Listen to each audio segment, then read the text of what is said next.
feeling, right? You're listening to someone speak English, and suddenly a single word hits you out of nowhere. It sounds so familiar, but it just doesn't fit. Well, today we're going to crack the code on why that happens and show you how to handle those tricky words that sound the same but mean completely different things. So, here's our game plan. First, we'll talk about why these words can be so confusing. Then, we'll meet the main culprits, I'll reveal your secret weapon for telling them apart, we'll solve a few puzzles together, and we'll wrap up with the single most important listening tip of all.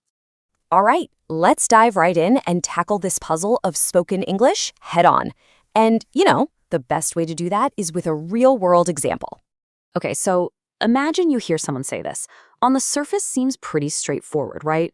But what if your brain hears last week, as in not strong, or that he flew somewhere? Suddenly, the whole story changes and your brain just short circuits for a second. This kind of thing happens all the time. And that right there is the heart of the issue. Your ear picks up a sound and your brain scrambles to match it with a picture. But in English, one little sound can point to two, sometimes three completely different ideas. And hey, it's not a mistake you're making. It's just a quirk of the language. So let's officially meet these tricky words.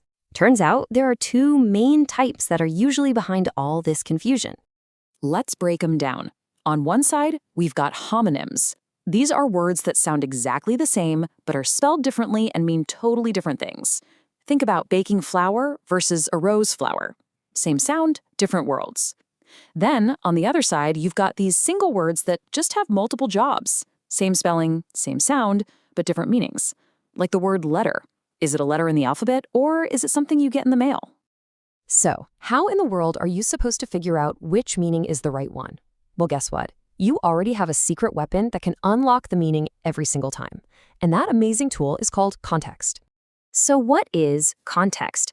It's really just a fancy word for all the other words and ideas floating around that one tricky word. It's the topic of the conversation. It's the situation. Basically, it's the collection of clues that points you to the right meaning. And this is absolutely crucial. You have to stop trying to figure out these words one by one all by themselves. The real meaning isn't hiding inside the word. Nope. It's found in the words around it. You've got to become a bit of a language detective and hunt for those clues. Okay, theory is great, but let's put this into practice. It is officially time to put on our detective hats and see how context actually works to solve a couple of these language puzzles. Let's circle back to that first example we heard about poor Eugene. This is the perfect case for us to test our skills with a classic homonym puzzle. Okay, here's the key part of that conversation again. Missed a lot of classes last week. I think he had the flu. So our two tricky words are, of course, week and flu. So when you hear that sound, week, how do you know if the speaker means the 7-day period, W-E-E-K, or the opposite of strong, W-E-A-K? What's your brain supposed to do with that? The answer is all in the context. The clues are right there. Missed classes and sick. Think about it. You miss class over a period of time, not because you're feeling physically weak at that exact moment. And you get sick with the flu, the illness, not because you flew on a plane. See? The surrounding clues make it impossible to get it wrong. Awesome. Now let's tackle the other kind of puzzle, a single word that can mean different things depending on how you use it. Okay, listen to this one. Are you sure this is how Lois spells her last name? It doesn't look right. I'm not even sure it starts with that letter. So our target words here are right and letter. So let's just pause for a second. What does letter mean here? Is it a character like A, B, or C? Or is it a piece of mail you put a stamp on? How can we be 100% sure?